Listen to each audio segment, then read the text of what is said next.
another episode of Last Week in Comics, where I talk about the last week in comics. Too many things came out this week. I know that it's like the first of the month, and the first of the month usually means like a lot of new titles are releasing, but like I guess it might also just because like the past like 2 months have been like 4+ weeks. Like December was like 4 weeks too, so it was like too much time in between issues. Like I forgot that we hadn't gotten Superman since the fucking New Year. I didn't even like finish my reading list for this week. That's how bad it is. And then you can just cut me off right there, because I'm going insane right now. I'm the Joker, baby! Alright, so first up on books I actually read. First up, Batgirl, issue 4. So we're kind of continuing to further the storyline that's been happening in the book. We're still kind of in exposition land, but I guess it kind of at least makes sense for Batgirl. She's not being told everything by Lady Shiva, so we're kind of figuring out things as we go along. In the last issue, we got the revelation that Nissa Al Ghul is alive again, and is currently, at least in part, running a fraction of the League of Shadows. I was kind of confused on what that whole deal was about. She's apparently running the League of Shadows. I'm not really sure what the whole deal with that is, or if the League's... last time I saw Roz was on that fucking island in Robin's 2021, or in Robin 2021. Robin's 2021 is a different book. That definitely wasn't confusing. But, like, the last time we saw, like, Roz was in that book, so I'm kind of... I don't know what's going on with them. I just see Talia sometimes, and she's pretty. The big, like, kind of thing that happened with the new Batgirl issue, other than Daystar kind of being Daystar about it, was that a lot of people noticed that despite the book having a very sympathetic look at Lady Shiva, somehow that same thing isn't extended to the Al Ghuls, which is common, if I'm being honest. Like, Ra's al Ghul is an environmentalist. He's more in the leagues of Poison Ivy than, like, the fucking Joker, okay? Like, if you're being sympathetic towards Lady Shiva, I think you can extend some sympathies to the Al Ghuls. Like, the most fucked up thing that they do is they throw people in a pit that makes you live forever. Like the beach that makes you old. So I went to the beach that makes you old. Maybe the pit that makes you live forever is on the beach that makes you old. So you gotta keep on going into the pit. You went to the what? The beach that makes you old. The pit that makes you... The beach that makes you old? Yeah, man, the beach that makes you old. Excuse me? I was seeing the tweets that a lot of my Talia mutuals have been posting, and a lot of them did mention that, like, a lot of the kind of Al Ghul or, like, people in that same, like, circle as the Al Ghuls, but a lot of them made post 9/11 tend to lean more towards racist stereotypes, which it makes sense that when you bring one of them back, you then lean on them again. But it is very disappointing, especially for a book that did so well at kind of removing the Dragon Lady stereotype a little bit from Lady Shiva. It's disappointing to see it, but honestly, is Tate Brombold white? A white man? No! Yeah, that's a white person. But honestly, given the fact that the book's author is white, I'm not shocked. The only people who have been able to treat the Al Ghuls with any respect has been Ram V and... Did a white person write Robin's 2021? Hold on. Not Robin's 2021. There's too many fucking Robins. Oh, Joshua Williamson, yeah. Okay, that makes sense. That is a white man, though. But honestly, Joshua...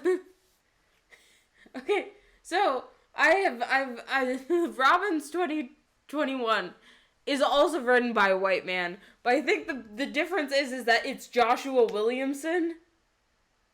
And for some reason, this man does a pretty decent job writing minorities. I don't know what it is about him. I don't know, but like Ram V and Joshua Williamson seem to be the only ones treating the Al Ghuls with respect, and it's just disappointing to see.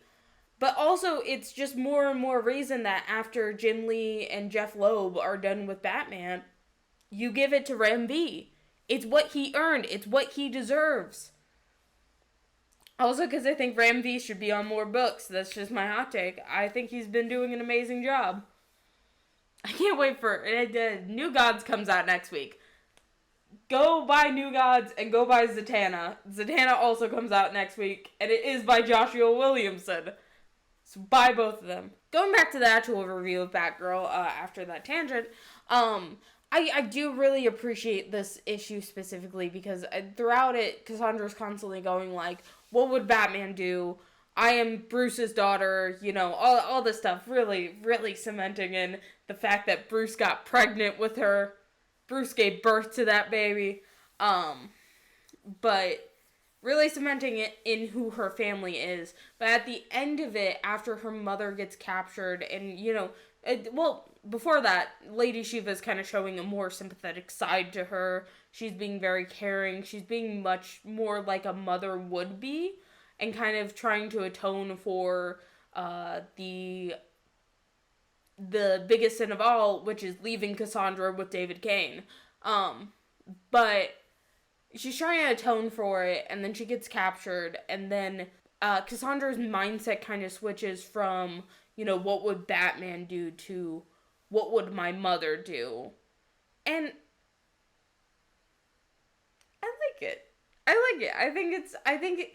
I think that this book is honestly showing some great character growth for both Cassandra. It's giving Lady Shiva a little bit more agency about her daughter, because for the most part prior, like, a lot of Cassandra's stories focused on David Kane. And fuck David Kane. I hate him. Like, everyone hates him. No one fucking likes David Kane. The only time I want to ever bring up David Kane is if Stephanie and Cassandra are bonding over the fact that both of their dads suck. Maybe I should do a Batgirls review. I was probably the only reason that book lasted 19 issues. Do you know how many fucking copies I bought? I bought so many copies my comic book shop had to stop giving me 1 in 25 incentives.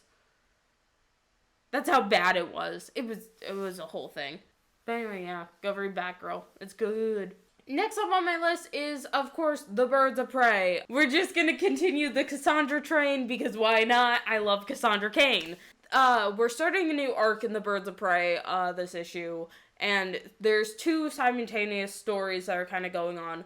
One that focuses on Dinah and Sin, and the other one, which is probably gonna be my favorite and what I've been asking for like literal months, an entire arc focusing on Barda and Cass.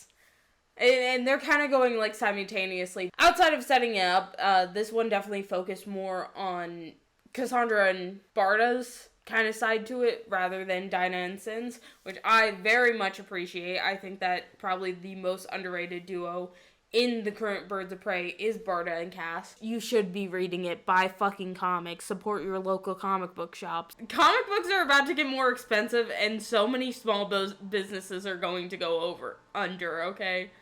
I'm worried. I'm worried for the state of the comic book industry. I'm shocked that they're still doing Free Comic Book Day. Go out and support your local comic book shops on Free Comic Book Day. A lot of them have sales for it. Because obviously Free Comic Book Day brings people into the door. Okay, tangent aside. So, Sin and Dinah's story is essentially, there's some group of people who want to capture Sin and use her powers. I don't really know what's going on with Sin at any given point in time, so I'm very much not interested in it. But it is kind of like a, you know, older sister, younger sister, like, story, which parallels perfectly with Barda and Cass's, which is the one I'm actually interested in. So they are helping Constantine, which I could have done without Constantine, but I guess we're forced to have him. But they're helping Constantine, transport a demon out of somewhere. I don't know. The demon's inside Constantine. But, like, there was, oh god, I gotta, like, show off this paneling, because, like, this paneling of Barda, like, swinging through the white space to, like, kick ass, because they're obviously, they're in a demon world, and I think even before that, like, how they get into this world is that they bust through the panels and go, like, into, like they turn it, so they're kind of, like, busting through the white space into this new area, and it's so great. As an avid She-Hulk enjoyer, I just like it when they break through the fourth wall. But, like, just the paneling, like, the art on this book has always been, like, amazing, but, like, every single time I think that it's reached, like, the best it can get, it just keeps getting better. And honestly, I just like that we have an entire arc dedicated to Barda and Cass, even if they have to share page time with Sin and Dinah, who have honestly gotten too much in the Birds of Prey, okay, Kelly Thompson?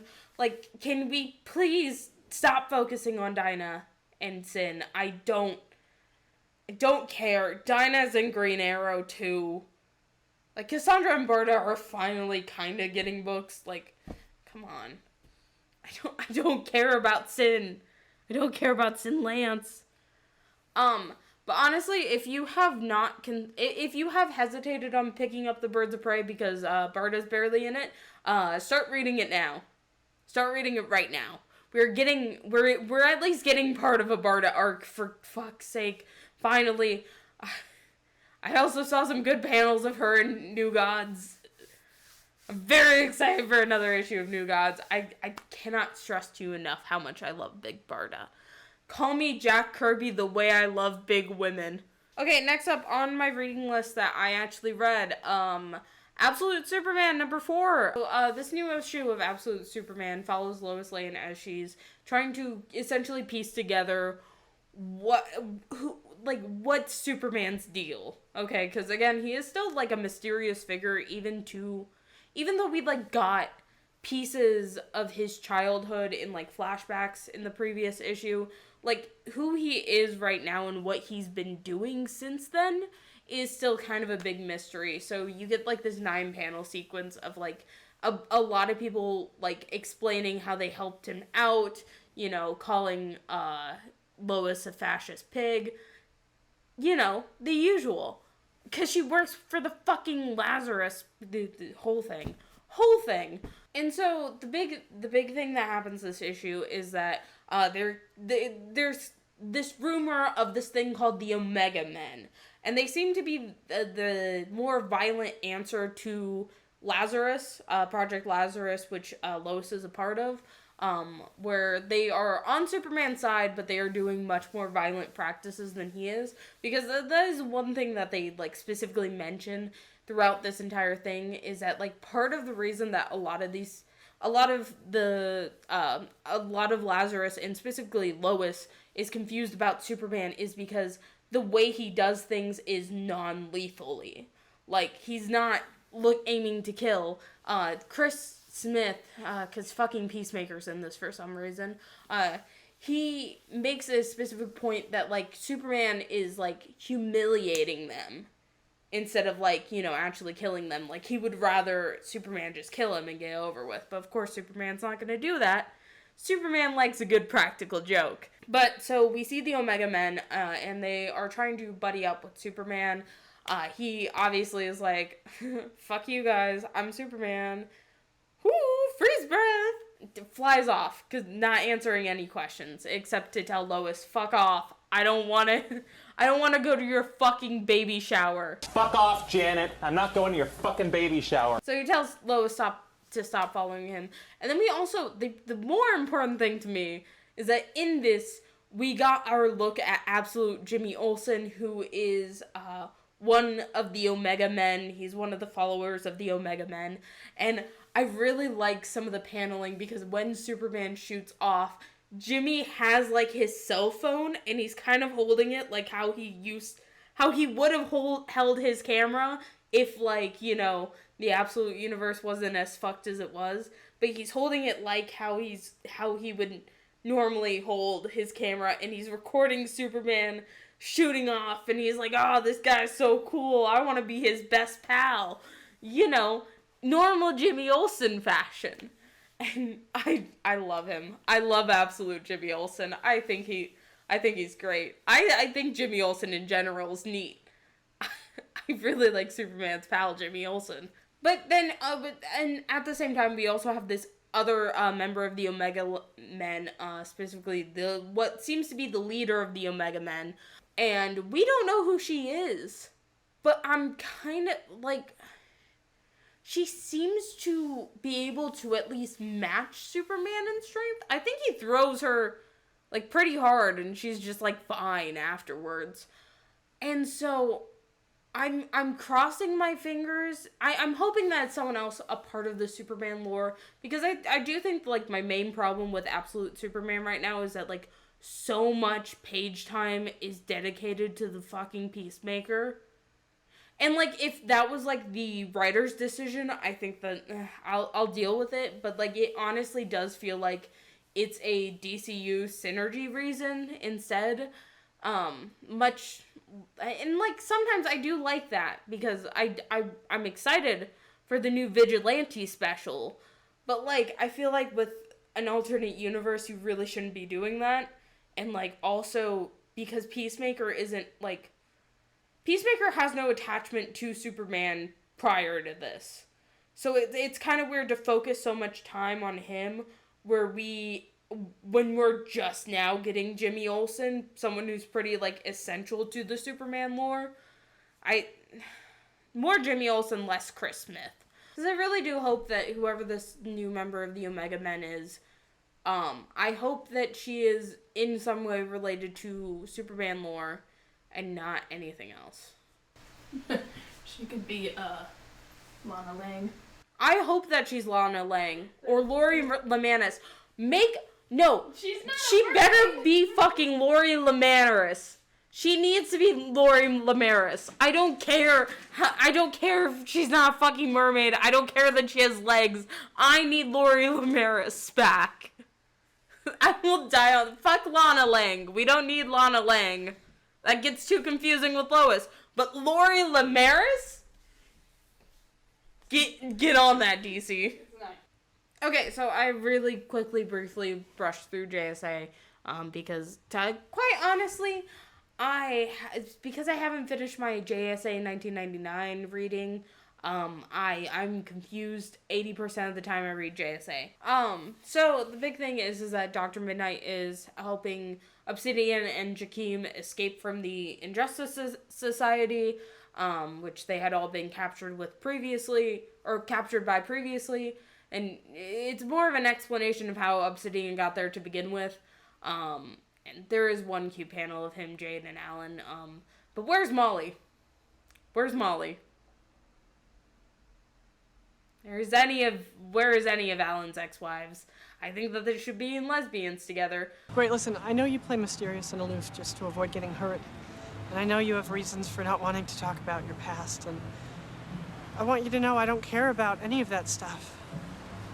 Because I'm in lesbians with you. It's probably definitely an interesting issue. I just, a lot of books came out this week, and then also at the same time, I don't have as much of the background knowledge as I do for the others for JSA. It's still good, though. It's still a really good book. Maybe when they bring Courtney back is when I'm gonna start, doing more in-depth reviews about it, because, to be honest, 80% of the reason I read anything is because of Courtney Whitmore. Well, I guess we're getting to the point in time where we're going over books I haven't read, because I should have prefaced that with that. Who cares? But mostly just me talking about the online buzz, what I've heard, what I've seen, etc. So starting off with a book that I at least read the first issue of, but I don't see myself continuing necessarily. Justice League: The Atom Project. They really got me at the beginning when they had Dr. Light there. When is she coming back? Where is she? If we're having a bunch of science stuff, where is she? And the JLI is also having a revival because Ted's 10 times more annoying and everything. Fire and Ice are getting a new series. Where's Dr. Light? Where is she? But it seems that it's kind of I don't know what it is about the art style. I also just cannot stand it. I just can't. It's not for me. The hyper realistic art has never been for me. The big thing is that I think everyone's going up against Captain Atom again because Captain Atom's just the bad guy and everything now, I guess. They continuously say that, like, oh, Atom Project is kind of like a buffer with Justice League Unlimited, but, like, a lot of the stuff that you need for, that you would, like, be curious about isn't happening necessarily in the Atom Project. Like, you know, when I see Phantom Girl and fucking Plastic Man switch powers, like, I would want to see, like, how that got solved. I would want to see, like, more of, like, the weird, like, switching of powers that's been happening, or, like, how are they getting the powers back? And that just, it seems to be, like, a Captain Atom, like, side story. Which is fine if you like Captain Atom. He's, as much as I read JSA, JLI, JLE, all of the jail, whatever's, jail Antarctica, as much as I read them, I'm just not that big of a fan of Captain Atom, which is, again, also weird because I am a huge Charlton fan. I think I'm more of a Blue Beetle, Nightshade, The Question Charlton fan rather than Captain Atom. It's an interesting read. It probably has its fans. It's just not for me. I did this all out of order. Oh, another issue of G. Willow Wilson's Poison Ivy came out. Again, top tier fucking book. So I flipped through the issue. They're doing, like, this cool, like, double-sided, like, flip book story with Poison Ivy and her handmaiden. I forget who she is. I think she's fucking Killer Croc, though, but that's a whole other thing. But they're doing, like, a double story with it, and oh my god, everything about this book has always been, like, amazing. From the writing of G. Willow Wilson to the art of Marcio Takara, like, everything about this book has been amazing since it came out. And quite honestly, I hope it continues past 30 issues. Well, it's on issue 30 now. I hope that it continues on for as long as G. Willow Wilson wants to continue it. I don't want it to be DC's decision to cancel this book. I want it to be Wilson's. Also, you guys should look up some of G. Willow Wilson's indie stuff. I guess Poison Ivy is a great place to start when I have to go back to Batman titles. I'm just gonna list these off because other Batman news that has nothing to do with the main Batman titles has happened. And I should probably talk about that instead. So we have, of course, Batman 157. I believe that is the Jim Lee and Jeff Loeb finishing up Hush. I don't care for Hush. I don't care for Batman. This wasn't for me. This was for fucking nerds in their fucking 40s. Then we have Batman Offworld. I assume he's in space. Just call it Batman in space. Two-Face. I'm pretty sure he, like, kills a girl in this one. That's all I heard about it. His deal is that he does everything in twos. Not fours, twos. So the actual important Batman news that happened is that Tom Taylor opened his fucking mouth again. So, CBR, which, again, I don't like CBR. I can't believe that Tom Taylor is making me fucking defend those people in a video. But, so, CBR posted an article talking about how he's having Bruce Wayne fuck Joe Chill's daughter. I didn't even know that was happening in the fucking books. And then so he, like, retweeted it, and he was like, oh, just another reason to pick it up. And it's like, Tom Taylor writes to piss people off in the hopes that they will buy more of his books. And unfortunately, comic book fans are fucking stupid, so it keeps on working. 'Cause, like, why? Why would you do that? And then quote retweet an article tearing you to shreds. That's weird. You are weird. And, okay, I don't like being blocked by Dan Slott. That one was, I don't even know how that happened. I wanted to ask him about Johnny Wyatt. Now I can't. I'm hoping that he doesn't block me on Blue Sky. But, like, even Dan Slott wouldn't stoop this low. That's how fucking bad this is. Even Dan Slott, the most chronically online comic book writer I could think of, would not do this. And I mean chronically online, and, like, I don't mean it to offend you, Mr. Slott, sir. I like what you did with, I liked parts of what, I don't know. I liked parts of what you did with Johnny in your Fantastic Four run. It was just weird. Tom Taylor's fucking weird. I think he needs to put down Twitter and maybe spend like 5 more minutes writing some of these books. But that's all the Batman news that fucking happened. Crazy. Okay, now on to the S's. So we have... Okay, so just real quick to get out of the way, Scooby-Doo, where are you? I didn't know that they were making more Scooby-Doo comics. I feel like I say this every month. I mean, it's a great way to have comics for kids. I like comics. I like everyone having access to comics. Other S1 I want to talk about is Shazam. I need, like, Stack to add in, like, a lightning bolt when I say Shazam. So, Shazam! But, so, Shazam issue 20 came out. The big arc for this new Shazam one is that, they're de-aging John Kent again. Which is crazy, given that Secret 6 is coming out in, like, 2 months. So, you better get this wrapped up soon. But they de-aged John again, and it's, like, a fun little, like... Again, I don't go to Shazam for deep introspective of de-aging and re-aging John so much. I go to Shazam for funny haha books. So it's gonna be a cute story. I hope that it gets those fucking Damie John shippers to shut up. You want John Kent de-age? Boom! Shazam, you got it! It's not gonna happen in a Batman book. You know that for certain. Shazam! I'm done talking about it.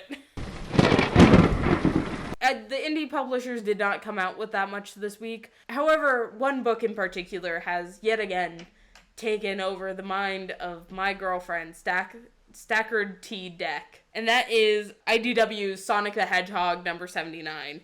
And you might ask, why is that? 'Cause Silver the Hedgehog's in it.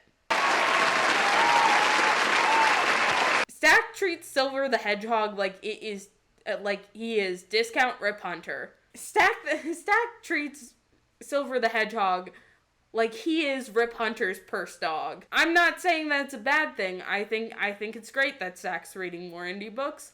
I just don't get it. I refuse to get it. But Silver the Hedgehog's in the new Sonic issue. I gotta read the Sonic issues that Squid gave me, because honestly, I stopped caring about Sonic past Amy Rose and Blaze the Cat. And Big the Cat. I think I like the cats. I think I like the purple and pink characters. So I'm just gonna end it here, because I don't think, like, we're not gonna fucking talk about the Fantastic Four trailer, you know? Superman fucking sweeps this July. That's all I gotta say. So the big kind of industry news that did happen this week, that I might want to put in the beginning instead of at the end, but it is kind of important to talk about, that there allegedly is going to be with the tariffs on Canada, a lot of comic book publishers go through Canada to be able to meet quota, essentially, for how many books that they publish, especially the big two. When Trump announced the tariffs on Canada and Mexico, Bleeding Cool released an article basically saying, like, hey, this is going to have a major impact on the comic book industry.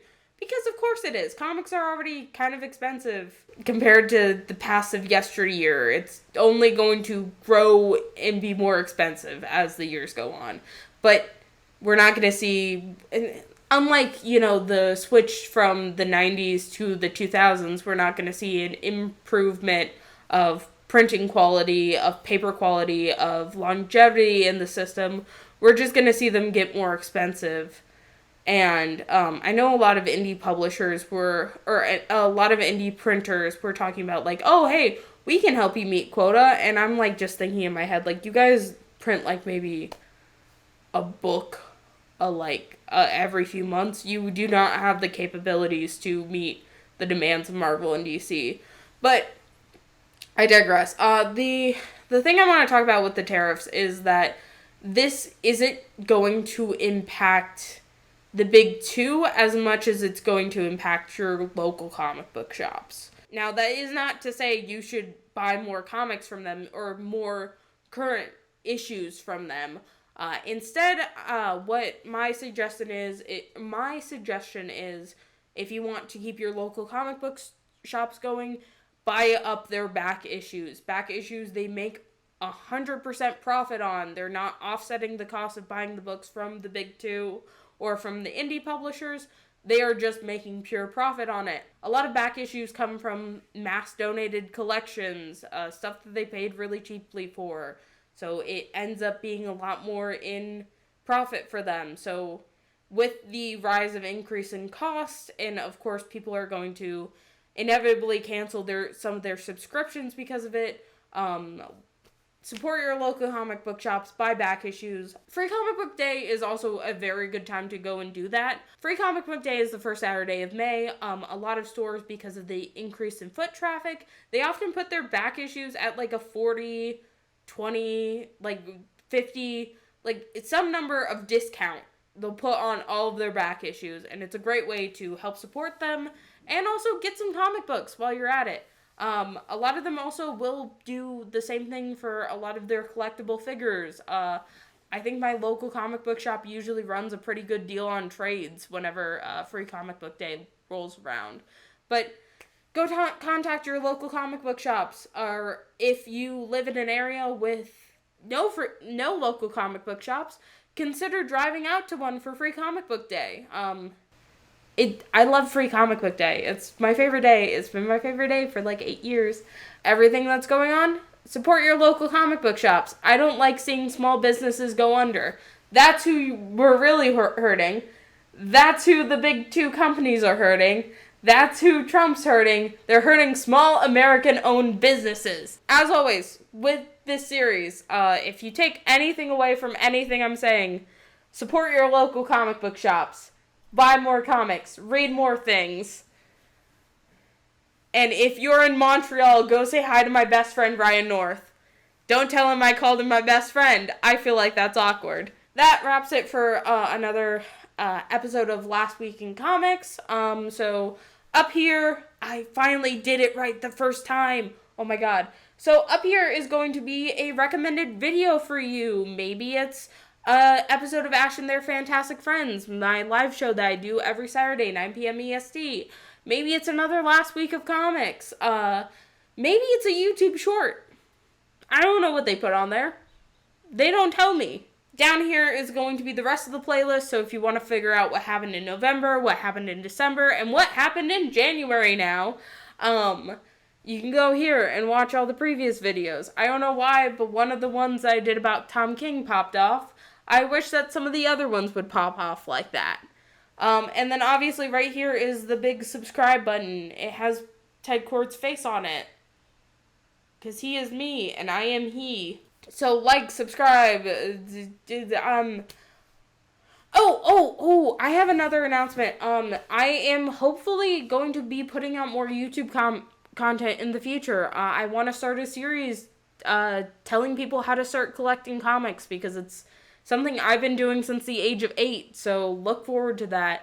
Some of the videos I came up with were, some of the videos I have planned is talking about, the comics grading, CGC is a scam. I'm probably gonna do a rant about League of Comic Book Geeks in there, because they piss me off sometimes. Let me edit Wyatt Wingfoot's page. I don't want to have to go through approvals anymore. But I'll do a video on that. I'll do a video on the difference between trades, omnis, and single issues. Are single issues worth it? I'll even do a shorthand video on how to carefully assess if you're paying too much for a book. Because it's a really simple system to figure that out. And it's really just, you gotta just go through some, like, questions in your head. But yeah, that's what's coming up on the horizon. So like, subscribe, recommended video, rest of the videos, subscribe right here. And I can finally do this again because I have my mic stand, so I'm no longer holding my mic, and cut.